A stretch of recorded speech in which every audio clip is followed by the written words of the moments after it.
Hello, in this video I'm going to show you how you can enable or disable the low latency mode on your Lenovo LP80 Pro earbuds.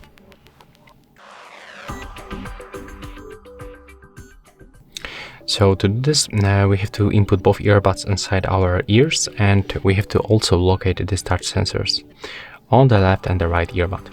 And when we input them to the ears, we have to click 5 times quickly on the sensors, just like that. 1, 2, 3, 4, 5.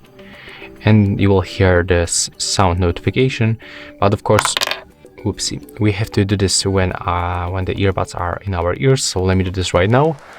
I'm gonna click 1, 2, 3, 4, 5. One more time. 1, 2, 3, 4, 5. And I can hear the beep sound, and it gives me information that the low latency mode is enabled. And yeah, that's all for this video. Hope you like it.